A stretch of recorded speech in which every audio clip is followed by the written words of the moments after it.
Vous êtes en train de suivre Tupac Congo Sport, la quintessence du sport congolais. Ma nomination comme expert CAF, expert média CAF, il n'a pas été là. Bon, il s'est tapé une occupation occasionnelle et voilà, vous avez été nombreux donc à solliciter leur présence sur notre plateau de télévision. Voilà, aujourd'hui ils sont là, curieusement, hein, ils vous respectent et nous vous rendons toujours service parce que nous faisons ce que vous voulez. Ils sont avec moi sur ce plateau que nous avons érigé à l'hôtel Ruben. Nous sommes là dans la commune de la Gombe et sur Colonel Ebea, bien entendu non loin de l'IFASIC, l'institut qui m'a formé et qui a fait de moi journaliste. Bonsoir les amis. Bonsoir Marceline, heureux de te retrouver et pour une fois, pour une première félicitation pour ta nomination. Bon retour Djoka. Merci beaucoup Marceline Mazé. J'estime que le Congo nous appartient tous et la vérité triomphe toujours. Je vous l'avais dit avant le mois de janvier, aujourd'hui c'est presque toute la planète qui me donne raison. Ben voilà, alors notre émission de ce soir, parce que nous sommes un magazine hebdomadaire d'information et d'analyse sportive, notre sujet portera bien sûr sur est-ce que l'élimination de Léopard de la République démocratique du Congo était prévisible ou une surprise. Ensemble avec mes amis, nous allons essayer de commenter cette actualité parce que vous, chers sportifs, vous aimez toujours que nous puissions vous analyser ou analyser certains faits et entrer bien sûr au sujet qui vous porte à cœur, notamment ce sujet qui est basé bien sûr sur les léopards de la République démocratique du Congo. Mais pour l'instant, bien sûr, d'entrer dans les vifs des sujets, il serait souhaitable que nous proposons le résumé que nous avons pu concocter pour vous. Vous avez été nombreux à suivre, bien entendu, ces matchs, mais en tout cas, les résumés, vous en avez besoin. On a vu que si on gagnait 2-0, total les Guinée, soit à gagner Tunisie, on c'est ce que tu communes encore. Pour l'angai, match a facilité, mais et là, on a reçu une conscience de jouer, on a besoin de côte. Ensemble, on a besoin de se faire congolais, il y a des conscience. Mais tout ça déterminé, il faut que 3 points. On a vu que Guinée, la terrain a été Tunisie en Kokaïti. On a vu que Guinée a combattu Tunisie. Tunisie, donc c'est 3 points, mais il faut 3 points. Il n'y a pas d'équipe. Mais Bissonné doit la focus, il faut gagner. Souhait Nangé Zalike, Tunisie Apola contre Guinée. Ce Tunisie Apola contre Guinée, alors, Bisso Sikoyo, tu as gagné Libye. Si tu as gagné Libye, moi, équilibre cause à la moi, calcul rose à moi bien. Mais, au cas que tu sali nil, ou bien tu poli, tu perdre. Jamais une victoire n'a été célébrée comme ce fut le cas lors de la 5e journée des éliminatoires Zone Afrique du Mondial Russie 2018.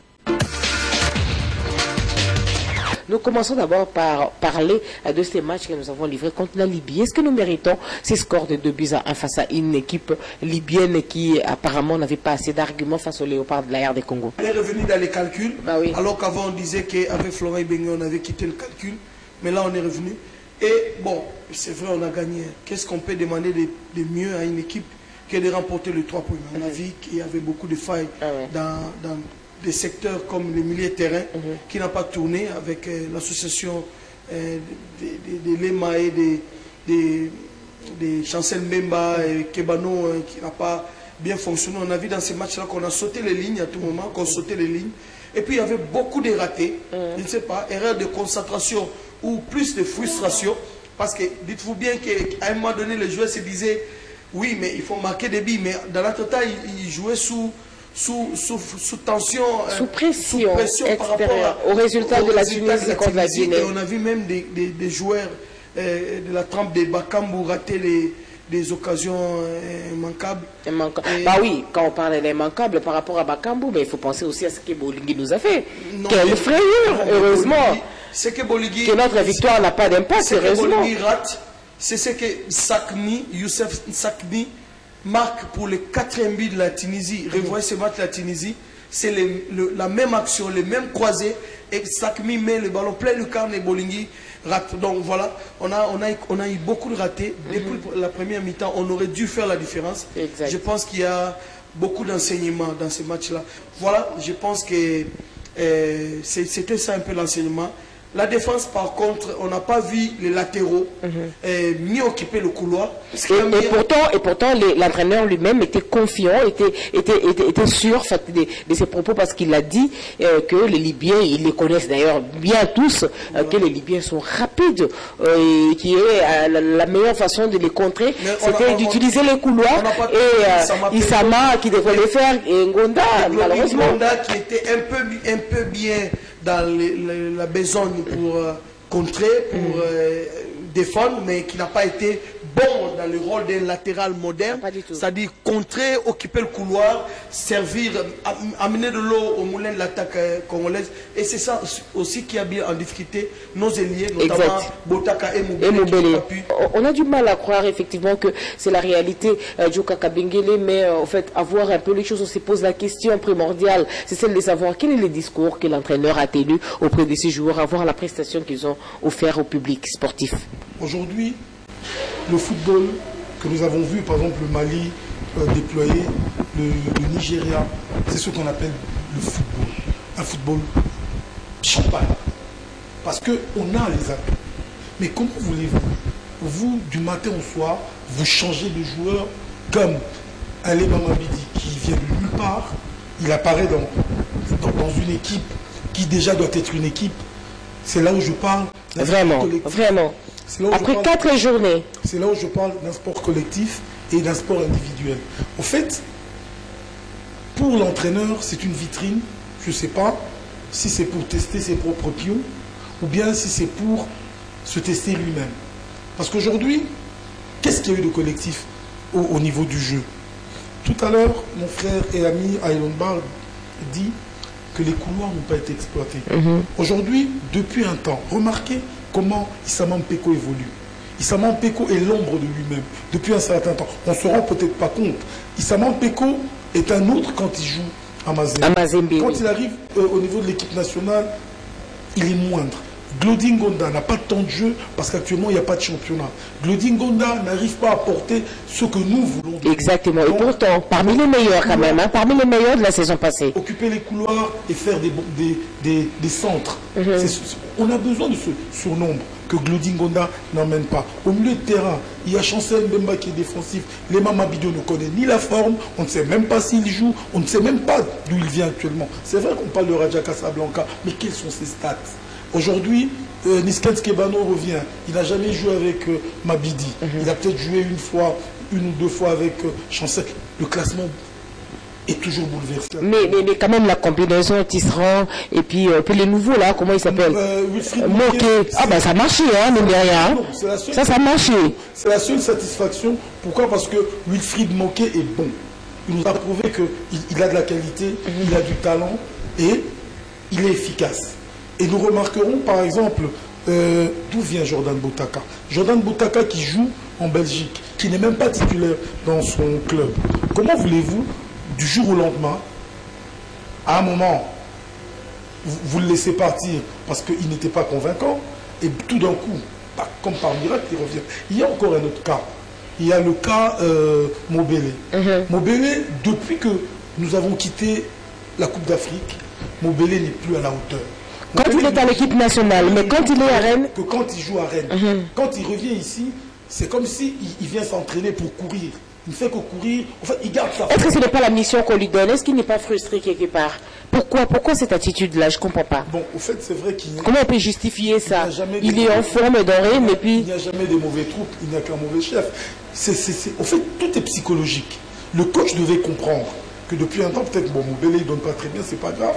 Écoute, Mobele reste sur le banc, je fais jouer à Colo. Et à partir de là, peut-être, le joueur qui croyait être le titulaire indiscutable est sur le banc, il va peut-être fournir d'autres efforts. Et puis, il y a un autre problème chez nous. Tous les changements n'apportent rien du tout. Heureusement que tu le relèves quand même. Alors, c'est que le coach ne sait pas lire le jeu. Excusez-moi, moi je l'ai dit avant qu'on parte à la CAN. Après la CAN, je l'ai dit. Voilà pourquoi les téléspectateurs ont réclamé que tu puisses revenir. Je leur ai dit qu'on allait se casser le dent sur tous les tableaux. Et je ne suis pas un oiseau de malheur. Mais j'ai vu à qui on avait affaire. Mais et pourtant, face à la Libye, au match aller, le premier match que nous avons joué, on a battu quand même la Libye. Mais les Chevaliers de la Méditerranée ont perdu par 4 buts à 0. On a cru que c'était du bon. C'était les individualités. On a terminé la phase aller en tête quand même, hein, mine de rien. Ça, il faut révéler ça. Mais exactement. Pourquoi? Parce que nous sommes une équipe forte. Aujourd'hui, quand nous nous sommes confrontés à un vrai obstacle, le coach.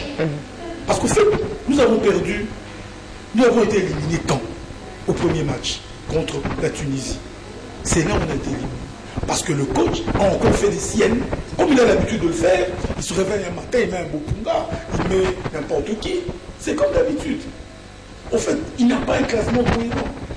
Ben oui, son classement change, mais ce qui est bizarre, Berne et Ellenbar, c'est que les systèmes de jeu restaient le même. Nous jouons toujours le même système depuis, mais ils changent les joueurs, alors que nous avons certains joueurs qui ne sont pas à leur poste de prédilection. Qu'est-ce qui explique ces vouloirs-là? Qu'est-ce qui explique ça? Il y a un grand débat autour de cette équipe-là. Il doit y avoir, c'est ce que je devais dire, il doit y avoir un grand débat, Marceline.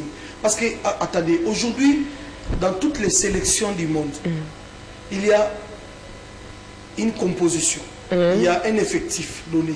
Ce sont des joueurs du pays qui sont au top, qui ont un temps de jeu et qui excellent dans leur pays. Exactement. Ça ne peut pas être l'équipe nationale en réalité. Par définition, ne peut pas être l'équipe des réservistes. Comme c'est le cas avec Matampile, qui est un réserviste chez Mazembe, qui n'a pas du temps de jeu. Et on sait que ces garçons-là, depuis quelques temps, n'est plus les mêmes.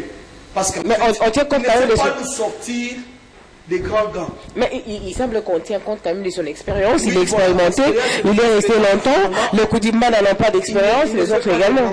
Voilà, donc par définition c'est ça. Mais je reviens à ce que je voulais dire, que dans une équipe, à chaque fois, quand on a un certain nombre de joueurs donnés, le plus important et le plus dur d'ailleurs je pense pour un sélectionneur, c'est de savoir, de comprendre les qualités de ces joueurs et d'adapter le système par rapport aux joueurs qu'il a à disposition. Si vous n'avez pas un 3, vous ne pouvez pas. On ne peut pas dire dorénavant qu'on va jouer en définitif un 4-3-3 si les joueurs que vous avez ne vous permettent pas de le faire. Pour preuve, c'est que même la sortie de Bakambu le samedi, ça peut prouver à suffisance qu'il y avait une certaine anomalie. Il s'est rendu compte que ça n'allait pas marcher. Parce qu'il a sollicité sa sortie. La France, par exemple, en l'euro passé, la France a commencé avec un 4-3-3. Et par la suite, Didier Deschamps a compris que donner le poste de la sentinelle en N'Golo Kanté, qui est pourtant très bon, mais de donner à lui seul ce poste-là, et mettre Matuidi en 8 et Pogba en 10 ou en demi-excentré n'était pas bon. Exactement. Il a changé le système en cours de la compétition, en pleine compétition. C'était maintenant un 4-3-2-3-1. Voyez-vous? Donc, à tout moment, un entraîneur peut se décider de se muer, par exemple, en 4-5-1, pourquoi pas? Bah oui, c'est que la Tunisie nous a fait. Voilà. La Tunisie, on match aller. Et aujourd'hui, on a vu que Moubele n'est pas encore entré dans le système de la RDC. Non, mais alors, il s'est peut-être beaucoup donné, peut-être que, comme je le disais tantôt, est-ce qu'il n'est pas frustré quelque part? Marceline Moubele, c'est un joueur de couloir.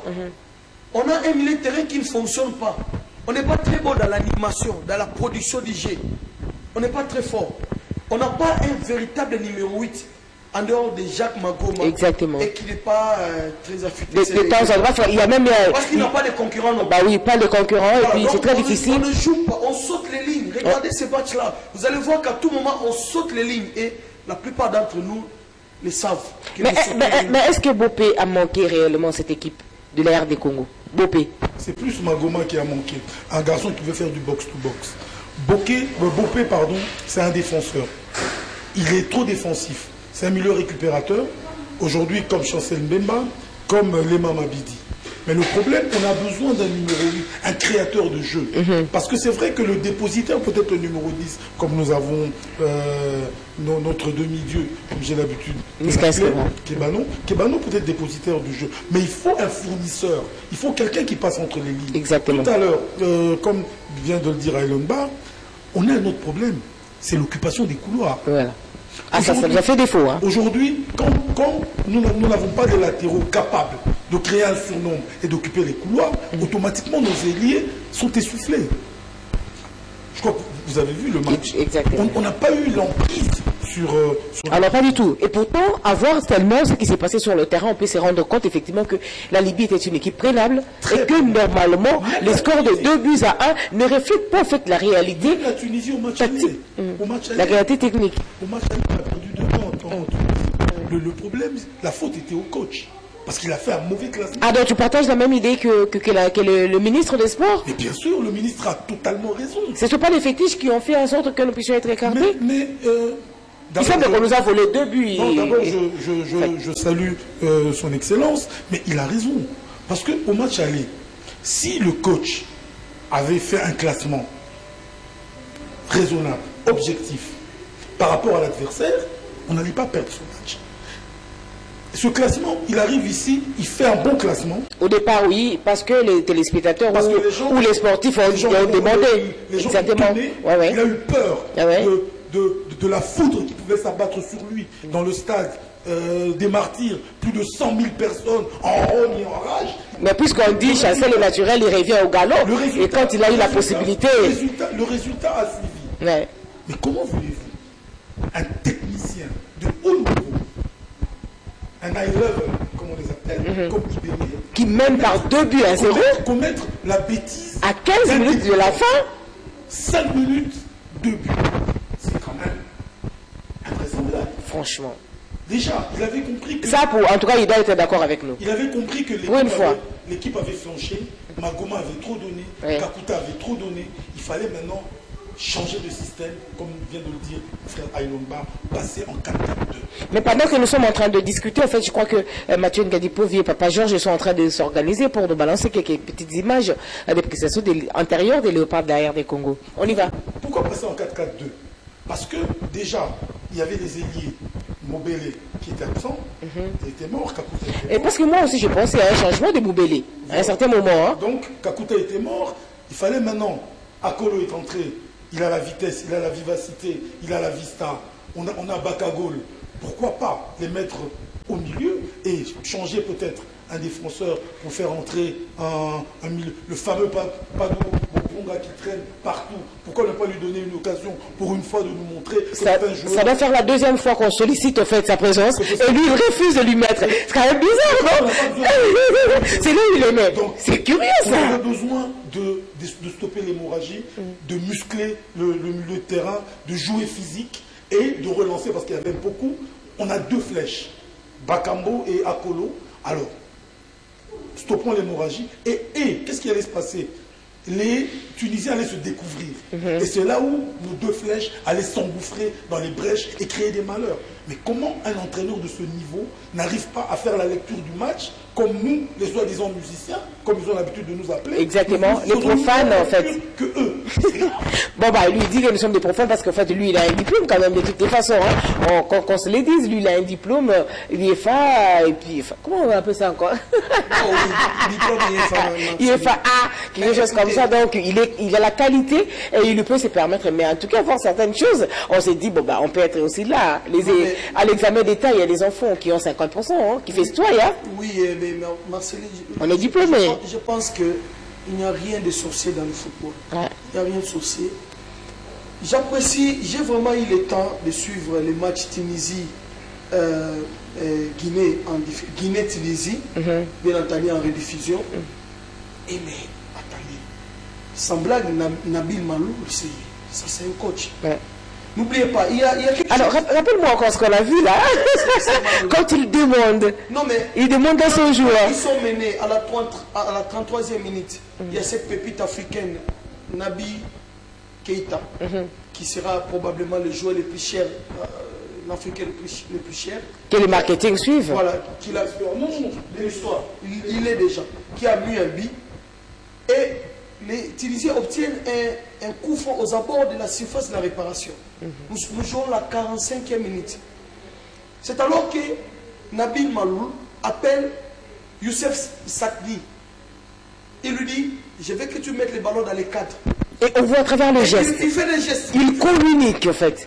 Il fait, mets le ballon à la lucarne. Mais c'est incroyable. Et il fait exactement de son pied droit ce que l'entraîneur lui a demandé de faire. Et ça fait un but. Alors, bon, mais écoute. écoutez, il y a un point fort chez cet entraîneur-là. La Tunisie, depuis Maloul, revient très fort en deuxième mi-temps. Exactement. Et vous voyez qu'ils font les breaks en deuxième mi-temps. En deuxième mi-temps. Ça veut dire qu'il y a un entraîneur qui est capable de lire ce qui s'est passé en première mi-temps et de modifier. Et de modifier. Et certaines personnes, les losers, c'est ce qu'on appelle le coaching. Les losers disent que c'est à la mi-temps qu'ils vont voir les autres adversaires pour corrompre, pour faire ceci, pour faire cela. Ça, ce sont les losers qui le disent. Hein. C'est faux. Ça, c'est faux. Mine de rien. Dans la double confrontation contre nous, les léopards, c'est ce qui s'est passé. Et ils ont fini 1-1 en Guinée.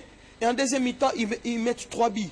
Oui, parce que moi, je dis à ces gens-là, ici en République démocratique du Congo, nous avons joué le match contre la Tunisie. La Tunisie a corrompu qui? Non, mais... A corrompu qui pour qu'aujourd'hui on puisse dire que non, la Tunisie a corrompu la Guinée? Non, je ne crois pas. Non, il faut qu'on soit sérieux. Non, on doit être sérieux. Ici, ils ont corrompu qui? Ils n'ont pas besoin. Franchement.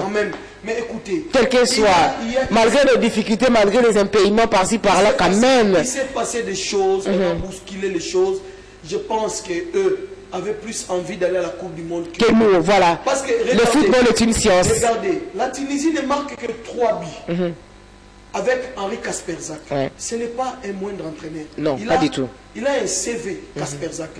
Ceux qui savent, ceux qui connaissent le football, ils savent. Mais il a été remercié quand même. Il a été remercié après la CAN. Quand la Tunisie sort en quart de finale. Et maintenant, ils disent non. Mais regardez, depuis que Maloul est là, combien de billes il marque par match? La moyenne, c'est 3 billes. 3 buts. 3 buts par heure. La moyenne, c'est 2 buts. Mais sinon, il va au-delà. Donc, ça veut dire que les choses, ils ont bien réfléchi. Ils avaient plus envie d'aller plus loin que nous.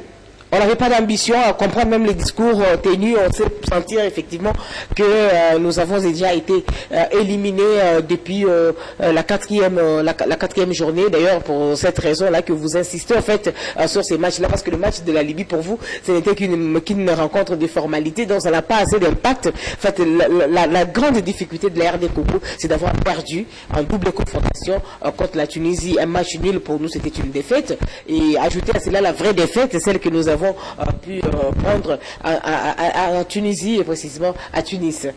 Oui, Marceline, donc j'aimerais compléter Barna Yomba, parce qu'en fait le problème ici, c'est les décideurs. Quand on parle décideurs, le gouvernement fait de son mieux, a fait de son mieux pour nous mettre dans les conditions. Mais il y a la fédération qui, depuis le mois de janvier, depuis la CAN, le président de la fédération lui-même a encore redonné confiance à notre coach.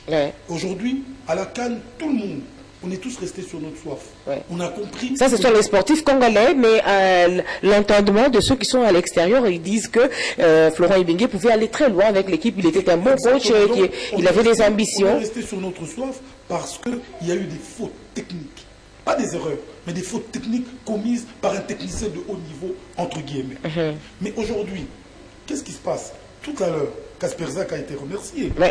Ancelotti vient d'être remercié par le Bayern. Ah bah oui. Alors, pourquoi la fédération n'a pas osé? Parce qu'on leur avait dit que à cette allure où il n'y a pas un jeu collectif, où il n'y a pas une équipe cohérente, nous n'irons pas à la Coupe du Monde. Non, mais c'est par rapport à l'échantillon. En fait, quand on regarde les entraîneurs expérimentés, on se rend compte effectivement que ces entraîneurs-là ne veulent pas de ces montants-là de 18 000 dollars. Non, je risque de perdre le fil d'idée. Ok, allez-y. Alors, je disais ceci. On a tous compris que le coach avait commis beaucoup de fautes. Mais la fédération, parce que c'est une fédération qui se considère enfant pauvre, n'a pas voulu prendre le destin de tout un peuple en main. On est plus de 80 millions d'habitants. On ne peut pas sacrifier 80 millions d'habitants pour un seul individu parce que cet individu a des affinités avec qui que ce soit. Aujourd'hui, il y a des gens qui sont morts. Il y a des gens qui ont fait des crises cardiaques. Il y a des gens qui ont fait des AVC. Il y a même certains qui ont cru jusqu'à samedi qu'on avait la possibilité de se qualifier. Parce qu'il y a eu un individu qui ne joue que comme ça lui chante. C'est lui qui dicte la loi. Parce qu'il a un document qui atteste qu'il est qualifié. Aujourd'hui, je crois qu'il est... Tout à l'heure, Bern l'a dit, à chaque mi-temps, les gens se consultent. Alors, à quoi servent ces adjoints? À quoi servent les gens qui l'entourent? Parce que, comment est-ce qu'ils n'ont pas vu les failles? C'est ça aussi la grande question. Miayo vient d'entrer dans le staff. Miayo aujourd'hui dirige un grand club. Je crois qu'il connaît. Mazembe ne fléchit jamais en deuxième mi-temps. On voit comment il opère des miracles avec Mazembe. Alors, comment est-ce que Miayo n'a pas pu expliquer à M. Florent Ibenge que là, il faut changer? Parce que l'entraîneur tunisien, c'est en deuxième mi-temps qu'un entraîneur, parce que vous faites la lecture de la première mi-temps, et vous décelez les failles de l'équipe adverse. Et vous faites le coaching. Voilà. Grâce à Kasperza que la Tunisie a atteint le niveau qu'elle avait avant, bien sûr, de nous affronter lors de la 3e journée. On l'a écarté et on met quelqu'un d'autre qui est efficace, qui arrive à qualifier l'équipe. Mais nous, maintenant, on n'a rien à gagner. Quand on a tiré la sonnette d'alarme, c'était le moment. La Coupe d'Afrique, il devait être écarté. Malheureusement. J'avais dit au public congolais, pour tous ceux qui me suivent, je ne sais pas si Mathieu peut retrouver ces images, que monsieur devait démissionner. Non, les téléspectateurs eux-mêmes ont retrouvé les images, ont retrouvé l'esprit, ont retrouvé l'idée. Aujourd'hui, les gens se vantent, ah non, il nous a ramené de tel classement à tel classement. Quel est son CV? On parle de CV maintenant. Et Joe ici vient de parler de notre production. Au début du mois de janvier, en fait, après en février, après la CAN, on a fait 2 émissions d'autopsie et je me rappelle de ce que j'avais dit, que je pense que la fédération devait changer de staff parce que ces staffs-là, avec ces staffs-là, on n'avait plus assez d'espoir pour aller à la Coupe du Monde. Et donc aujourd'hui, c'est déjà constaté. Mais il y a une compétition à sauver. Il y a des éliminatoires pour la CAN.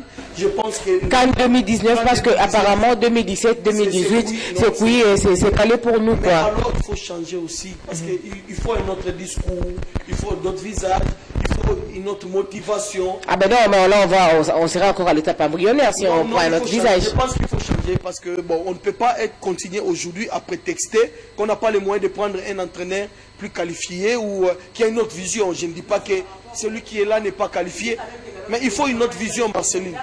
Quand quelqu'un a 2 objectifs dans la vie et qui perd les 2 objectifs, c'était la CAN, champion, et aller à la Coupe du Monde. En principe, chez les nobles, ils quittent. Et moi, je crois qu'aujourd'hui, le prochain match, ça sera au mois de novembre. J'aimerais que ça... Non, mais j'aimerais que ça soit un match pour présenter notre nouveau coach, pour qu'il commence à sentir l'ambiance des stades de martyrs, que nous puissions lui apporter notre soutien total. Parce que vous savez quoi, Marceline, ce jour-là, le match contre la Tunisie, le 2e match, j'ai vu des gens pleurer, des parents pleurer, des jeunes. Mais c'était incroyable. Le stade était archi comble. On s'est levés tous comme un seul. C'était un match de qualification. Malgré les problèmes que nous rencontrons, malgré la famine que nous traversons, malgré les difficultés, un homme s'est chargé de nous anéantir. Moi, je crois que c'est insupportable et il est temps que M. Constant Omari s'occupe vraiment de la fédération. Le président Constant Omari doit prendre une décision. Maintenant, le prochain match, j'espère que nous aurons un autre discours, un autre technicien pour aller encore plus haut. C'est vrai, c'est facile de dire qu'on n'a pas d'argent. C'est facile. Mais aujourd'hui, si nous voulons le résultat, il faut mettre le paquet sur la table. Par rapport à ce qui se passe dans notre pays, quand on touche 18 000, on doit quand même s'estimer heureux, non? Mais exactement. Hein? Mais derrière, hein? Il y a également des techniciens. Il y a également des techniciens qui ne sont peut-être pas des expatriés, mais qui sont des techniciens congolais qui peuvent apporter de l'eau au moulin. Est-ce que vous allez accepter que l'on puisse prendre un Congolais et le mettre à la tête de l'équipe nationale et le supporter, qu'on perd par exemple la possibilité de nous qualifier pour la CAN et qu'on attende l'édition prochaine de la CAN pour se qualifier? Vous allez accepter ça, vous les Congolais? Non, celui sur qui on s'est reposé comme un pilier, il ne nous a même pas trahis, au contraire, il a fait pire. Ah, pire que la trahison. Mais il nous a tués. Je considère ça comme étant votre dernier message. Allez, Bernard, on conclut l'émission. Et oui, on va conclure. Bon, c'est ça le football aussi. Parce qu'en fait, le football, quand vous partez dans les phases de poule pour les éliminatoires, se qualifier, c'est une exception. La règle générale, c'est que tout le monde va tomber. Et se qualifier, c'est ça l'exception. L'exception, c'est la Tunisie qui va la faire. Je crois à 95%, ils y sont déjà. Et malheureusement, ce qui me pince le cœur, c'est que c'est la 3e fois que les Tunisiens vont devoir nous prendre cette place. Nous chipper une place. Et depuis 43 ans, nous avons été un peu plus proches de nous qualifier. Et malheureusement, il va falloir attendre les qualifs pour 2022. Voilà, 50 ans. Ça sera quelque chose comme ça. Ça pince le cœur. Alors on va écouter également ce que nos amis, le public sportif congolais a dit après bien sûr cette victoire de la République démocratique du Congo face à la Libye, qui est synonyme d'une élimination de la RDC parce que la Tunisie avait battu la Guinée à domicile sur la marque de 4 buts à 1. Voilà. Avec un certain Sakni Youssef qui a marqué un triplé et qui a donné la passe pour le 3e but. Heureusement, voilà. Désormais, l'ami personnel de Bern Island Barali. On va suivre les réactions. Je suis parce que nous faisons le pote tout comme manquer mondial. Le fait de manquer mondial pour l'entraîneur. Nous avons bon jouer, mais nous avons mettre l'équipe. Si vous avez regardé pour une équipe. C'est pélaté parce que match Oyo est prévu biso to gagner Tunisie. Le match retour wana to perdaki yango. Tant to perdre yango déjà, ezalaki déjà moins décadence oyo ezalaki katikati na parcours na biso to bande derrière okindi. Alors match Oyo yaki match mo to gagner, bien sûr to gagner. Et le la paix Tunisie sous a gagné les sous match à Guinée. Yango zomo na vraiment esengo na biso eza vraiment au top T. En tout cas balé réalité zaka na terrain vraiment. Ndanga molili apona na ndima ki yango ti. Réalité na peut-être moni balé ne tamboli en tout cas, to moni la réalité yaki donc en tout cas, je sais qu'il y a une place. Non, c'est la fédération de Bisso, président Bisso Costo Mari, Baye Bakozwa Makambu na Maboko. Et ça fait que non, les obétaments na terrain, avant les bétaments, la cérémonie, sur la télévision, c'est pas bien. Bisso tous les rabajo, va faire l'entraînement, après la Bisso, va faire l'entraînement dans le terrain. Et ça la bon, ça fait que non, ça va être Kisi, non, la Kisité. Les années Betan Nembo Tchabi gagné et Sili. Nandimi sur une air Tunisie a gagné. Et on Nandimi que notre Tunisie a gagné. Mais on va nous 20 matchs. Avant, on va nous bana bango ka batatona ka ah ba osala nini. Ba gagner ba pola. Mais lelo Tunisie a gagné 4-1, bis de gagner 2-1. Et arriva na ma balle, c'est pas la fin du monde.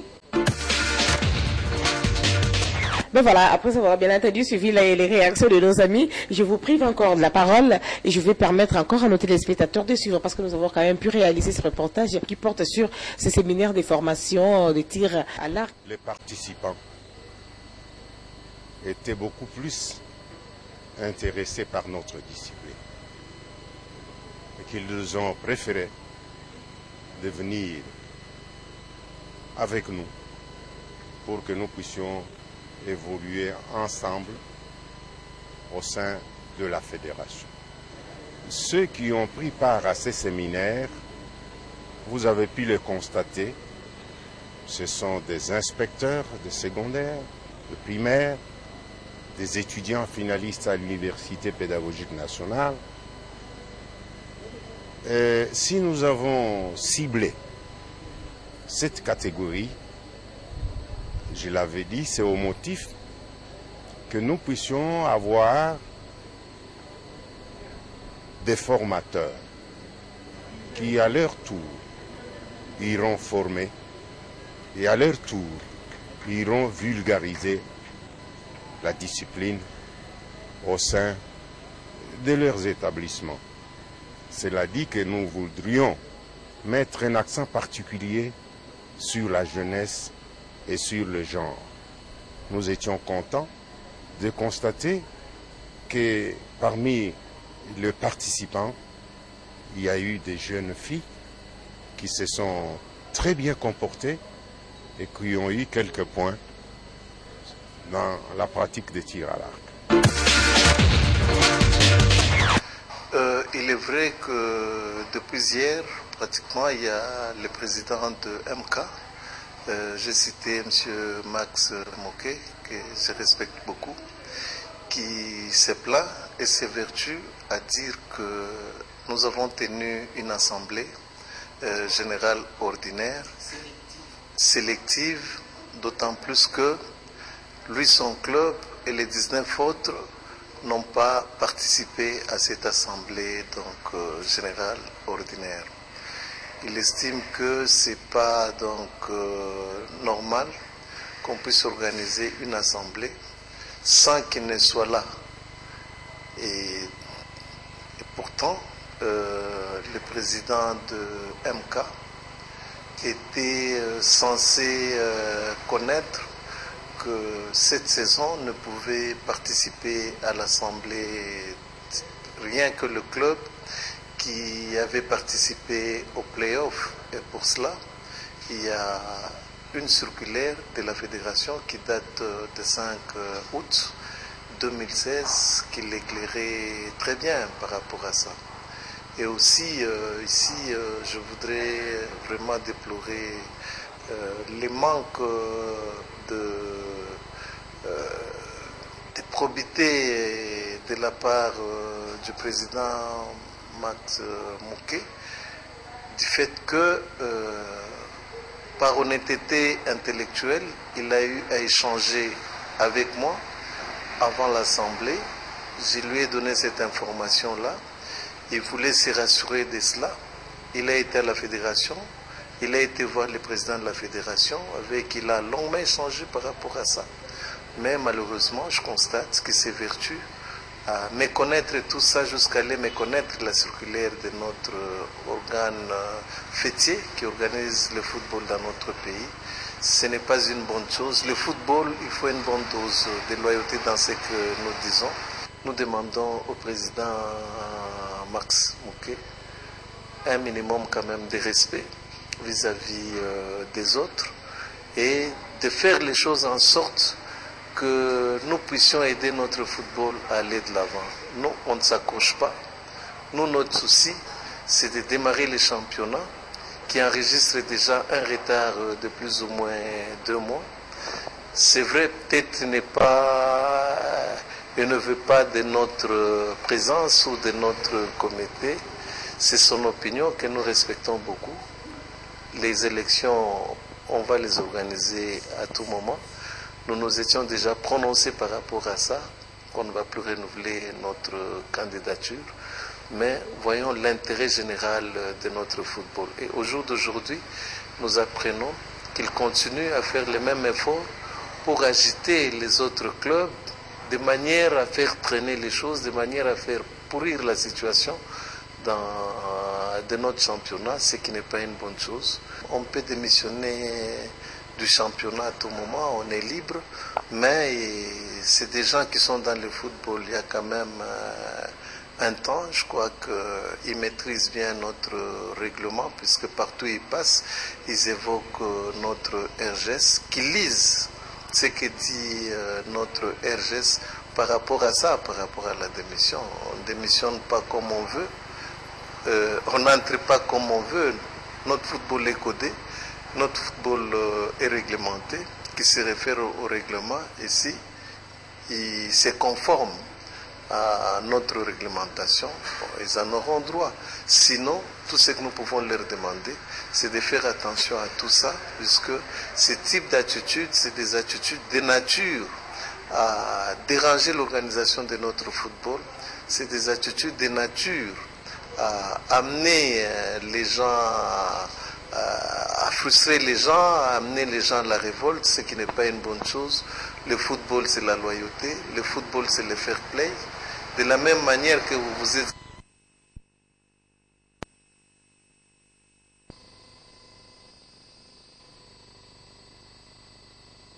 Pour nous, notre boussole. Notre sujet de ce soir portait bien sûr sur le football. Il s'agissait bien de l'analyse sur l'élimination de la République démocratique du Congo. Est-ce que c'était prévisible ou une surprise? À comprendre les discours de mes amis, on peut se permettre de le dire que c'était prévisible parce qu'en fait, dès le départ, nous avons tant rêvé. Après, bien sûr, ces matchs de victoire que nous avons obtenus face à la formation de la Libye, ici au stade des Martyrs de la Pentecôte, nous sommes allés en Guinée, on a fait une très belle opération face à la Guinée. Et puis donc, il fallait simplement la à double confrontation face à la Tunisie. Sur papier, on se disait, bon, bah, on fait match nul là-bas et puis on vient gagner ici. Et curieusement, on perd là-bas, on fait match nul à domicile et ça nous a coûté cher. Face à la Libye, nous avons remporté ces matchs 2-1. Mais en tout cas, je vous assure que moi, le samedi, j'étais à Matongé. C'est là que j'ai suivi ce match des Léopards de la République démocratique du Congo. Il y avait des bars qui étaient remplis, mais en tout cas, des gens n'arboraient pas les vareuses des Léopards de la République démocratique du Congo, tout simplement parce que certains d'entre eux à qui j'ai posé la question ont dit qu'ils avaient effectivement ces vareuses ou ces maillots des Léopards de la RD Congo, mais qu'ils gardaient en fait dans leur valise parce qu'ils estiment que quand vous portez les maillots des Léopards, vous sortez avec, vous êtes gay, mais au retour, vous rentrez KO. Parce que ce n'est pas évident avec les Léopards de la RD Congo. Voilà pourquoi ils n'ont pas voulu porter. Mais en tout cas, victoire samedi 20h35, c'était comme dans un cimetière. Même dans un cimetière, on peut écouter certaines voix. Mais là, en tout cas, personne ne parlait. Et même les femmes des joueurs, qui d'habitude arborent ces maillots pour se procurer un peu de bière et par-ci par-là, ont eu du mal à se procurer ne fût-ce qu'une bouteille, tout simplement parce que les hommes étaient très déçus et les femmes sportives également étaient très déçues comme moi. Alors, chers téléspectateurs, nous allons devoir conclure notre émission avec nos amis. Je leur donne la possibilité de parler pendant 1 minute et question simplement de dire au revoir à nos téléspectateurs en faisant bien sûr une conclusion sur la matière traitée ce soir. Je vous rappelle que pour eux, c'était prévisible que la RD Congo soit éliminée de la Coupe du Monde avant bien sûr de livrer la dernière journée de cette rencontre. Bernard Elonbar, vous commencez? Eh oui, voilà. Donc, je pense qu'on a toujours le droit de continuer à aimer le football parce que le football c'est le sport roi et c'est ce qu'il y a de plus mieux. Bientôt avec la reprise du championnat national. C'est ce qu'il y a de mieux, Bernard. C'est ce qu'il y a de mieux. Et bientôt avec la reprise du championnat national, je pense que on aura encore, on va retrouver le sourire avec nos différents clubs parce que nous, par moment, je commence à croire qu'on est comme on ressemble aux Anglais qui aiment plus leur club que l'équipe nationale. Bon, on va oublier ces dossiers-là. Je vais faire un petit coucou à Guylaine Lema, à mes petites Dalia, Carmel et Bernick. Pourquoi pas Nickel Odia, à qui j'ai fait un coucou ce soir. Je n'oublie pas nos innombrables téléspectateurs. Nous sommes de retour. Et je suis content qu'Yadjo était parmi nous ce soir parce que... Avec un nouveau look, ça lui va très bien. Il nous a apporté le tennis. Il avait toujours tant apporté. Et voilà, je pense que c'est... Merci beaucoup. Pour conclure, je dirais ceci. Je demanderai à la fédération, il est temps de changer. Il est temps de tourner une page. Si elle était belle, on allait garder cette page. On a remarqué que cette page a été entachée de beaucoup d'irrégularités et surtout beaucoup d'erreurs. C'est vrai que c'est des hommes qui se sont dévoués, mais ils sont arrivés à leurs limites. Il est tout à fait normal, quand on arrive à ces limites, qu'on accepte. Donc je crois que le staff actuel doit accepter qu'ils ont mené le Congo. C'est vrai, ils ont bataillé dur pour que le Congo aujourd'hui prenne quelques places FIFA, mais que nous allons les perdre dans quelques secondes et quelques jours. Les places FIFA ne font pas partie des CV. Remarquez, sur nos vareuses, nous avons 2 étoiles. C'est 2 coachs différents. Et ces coachs, il y en a beaucoup peut-être qui ne retiendront pas leur nom. Mais les étoiles, nous les porterons toujours. Nous cherchons une 3e étoile. Nous cherchons l'homme qu'il faut. Parce que je sais qu'il est quelque part. Il peut être congolais, il peut être étranger. On a besoin de cette étoile. On a besoin de cette étoile parce que malgré tous les problèmes que nous traversons, le football nous donne ce goût. Le football nous rappelle que nous sommes congolais, que nous sommes une grande nation et que nous avons un potentiel énorme en Europe. Que tous les joueurs qui aujourd'hui jouent à travers le monde, qui sont congolais de père, de mère, sachent que ça, c'est leur patrie. Et chaque fois qu'ils viendront ici, nous donnerons tout ce que nous aurons pour leur dire Alléluia. De nous avoir suivis et merci aux Léopards, merci à vous tous. C'est le meilleur moment de prendre des décisions, mais je ne saurais pas à terminer cette émission sans pour autant, bien sûr, dire un grand merci à Herman Kabimba. C'est notre confrère, il est journaliste de la presse écrite. Le journal s'appelle Le Maximum, je crois. Le Maximum. Il a fait un très bel article sur moi et j'ai aimé. J'ai été dit infiniment merci. C'est notre poste. C'est à nous de pouvoir nous battre pour que ça marche très bien. Ça sera notre honneur collectif. Allez, bonsoir. À lundi prochain avec